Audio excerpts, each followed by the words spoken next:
क्या हो जब आप छुट्टियां मनाने कहीं जाएं और आपको पता चले कि यह जगह शापित है और आए दिन यहाँ पर मौत होती रहती है, तो आप क्या करेंगे? नमस्कार दोस्तों, मेरा नाम है अजय और आप देख रहे हैं डर का सफ़र। बात सर्दियों के दिनों की है, जब मैं अपने दोस्त सुमित के साथ छुट्टियां मनाने का प्लान बना रहा था। हम दोनों एक कंपनी में सॉफ्टवेयर इंजीनियर का काम किया करते थे। ज़्यादातर लोगों को प्रसिद्ध जगह देखने का शौक रहता है, लेकिन हम दोनों को कोई ऐसी जगह जाना था जहाँ पर बहुत कम लोग आते जाते रहते हों। हम लोगों ने इंटरनेट पर काफ़ी सर्च किया तो पाया कि पश्चिम बंगाल में एक ऐसा हिल स्टेशन है जहाँ लोग डर के मारे नहीं जाते।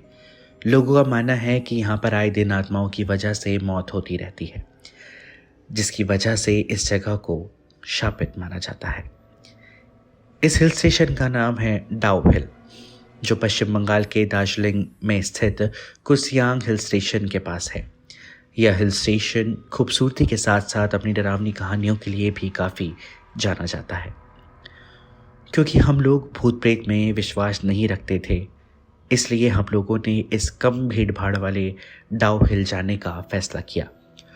लोगों का मानना है कि यहाँ का जंगल इतना डरावना है कि लोग उसके आसपास भी नहीं जाते। और भी बहुत सारी कहानियाँ, किस्से इस जगह के लिए प्रचलित थे, जिसको हम दोनों ने नज़रअंदाज करके इस जगह पर पहुंचने का फैसला किया। बेसिकली हम दोनों कोलकाता में रहते हैं और हम लोगों को यहीं से डाउ हिल जाना था, जो कि 600 किलोमीटर के आसपास बता रहा था, जिसे पूरा करने में हमें 15 से 16 घंटे लगने वाले थे। खैर, हम लोग सुबह 4 बजे ही अपने मंजिल की ओर निकल पड़े। रास्ते में हम लोग काफ़ी जगह रुक रुक कर फोटोग्राफी करते हुए आगे की ओर बढ़ रहे थे। शाम के 6 बज चुके थे, लेकिन अभी भी हम लोग 70 से 80 किलोमीटर दूर पीछे थे, जिसे पूरा करने में 2 से ढाई घंटे और लगने वाले थे। सर्दियों का मौसम था, इसलिए चारों तरफ कोहरा आने लगा था।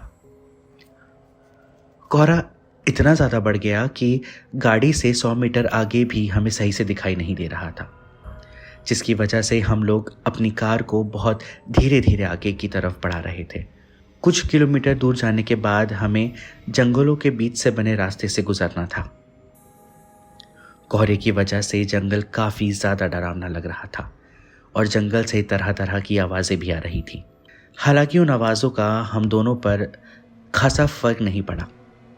बस चिंता इस बात की थी कि इतने कोहरे में सावधानी के साथ हम किसी तरह अपने होटल पर पहुंच जाएं। मेरे सोचते ही अचानक सामने से कोहरे के बीच में से दौड़ती हुई कोई लड़की गाड़ी से आकर टकरा गई और सड़क के किनारे लुढ़कते हुए जंगलों में चली गई। मैंने अचानक से कार को ब्रेक लगा दिया। इस एक्सीडेंट की वजह से हम दोनों काफ़ी डर चुके थे, लेकिन हम लोगों को यह भी जानना था कि आखिरकार वह लड़की जिंदा भी है या मर गई। हम लोग फटाफट अपनी कार से उतरे और रोड के नीचे किसी तरह उतरते हुए जंगलों में जाकर उस लड़की को ढूंढने लगे।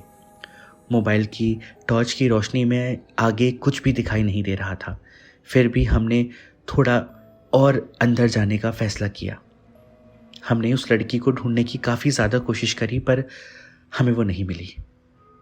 हम दोनों अलग अलग दिशाओं में जाकर उस लड़की को खोजने लगे, लेकिन हमें फिर भी वो लड़की नहीं मिली। जिसके बाद मैंने अपने दोस्त को आवाज़ लगाई कि सुमित, चल यहाँ से चलते हैं। मेरा दोस्त मेरे पास आया और बोला, हाँ हाँ चलते हैं, जो काम था सो हो गया, अब वहाँ रुकने का क्या फ़ायदा। मुझे उसकी ये बात बहुत अजीब सी लग रही थी। जिस तरीके से उसने बोला कि अब यहाँ पर रुकने का क्या फ़ायदा, लेकिन मैंने उसे नज़रअंदाज करते हुए जल्दी जल्दी सड़क पर पहुंचकर अपनी कार को स्टार्ट कर दिया और आगे बढ़ गया। रात के करीब 10 बजे हम लोग अपने होटल पर पहुंचे। वहां पहुंचते ही हम लोगों ने सामान अपना रूम में रखा और उसी होटल में नीचे आकर डिनर करने के लिए बैठ गए। वहां बैठकर हम लोग डिसाइड करने लगे कि डिनर में क्या खाना है। हम लोग दोनों शाकाहारी थे, इसलिए मैंने पनीर का आइटम ऑर्डर किया और सुमित को बोला कि अब तू भी अपने लिए कुछ ऑर्डर कर ले। सुमित ने बोला कि मुझे चिकन खाना है। यह सुनकर तो मुझे कुछ देर भरोसा ही नहीं हुआ कि सुमित कब से चिकन खाने लगा। पर फिर भी मैंने उससे पूछा, यार सुमित, हम लोग तो आज तक कभी भी चिकन नहीं खाए, फिर आज अचानक से तुझे चिकन खाने का क्या धुन सवार हो गई? उसने बड़ी अजीब तरीके से मुझे देखते हुए बोला, आज मेरा चिकन खाने का मन है तो चिकन ही खाऊंगा, तुझे जो खाना है खा ले। मैंने भी उसकी बातों को नज़रअंदाज किया और उसके लिए चिकन का ऑर्डर दे दिया। कुछ देर के बाद खाना आया और हम लोग खाने में जुट गए। पर मेरा मन बार बार यही सोचने में मजबूर हो रहा था कि आखिरकार ऐसी क्या बात है कि सुमित आज चिकन खा रहा है। मैंने देखा सुमित अजीब तरीके से खाना खा रहा था, जैसे वह कई सालों से भूखा हो। खैर, खाना वाना खाने के बाद मैंने सुमित को बोला कि यार अब सो जाते हैं, ड्राइव करते करते मेरी हालत बहुत ज़्यादा ख़राब हो गई है, तो अपन चलकर आराम करते हैं और सुबह कहीं घूमने निकलेंगे यहीं आसपास। इस पर सुमित बोला, तू जाके सो जा, मैं अभी ही घूम लूँगा, मुझे नींद नहीं आ रही है। सुमित का यह बर्ताव मुझे काफ़ी ख़राब लग रहा था, लेकिन थके होने की वजह से मैंने उसको वहीं छोड़कर अपने रूम में जाकर सो गया।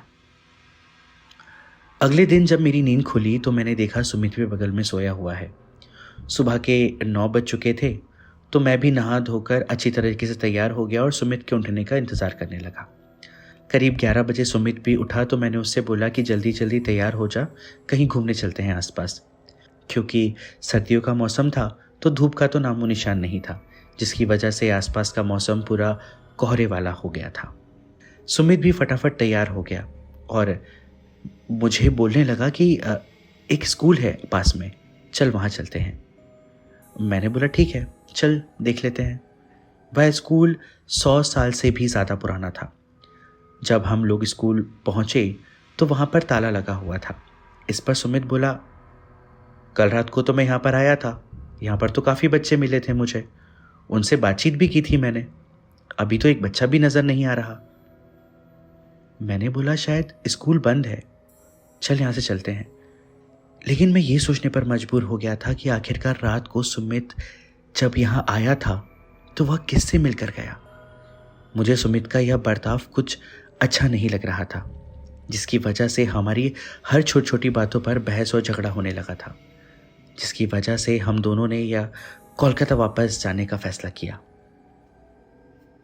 अगले ही दिन हम लोग कोलकाता के लिए निकल गए।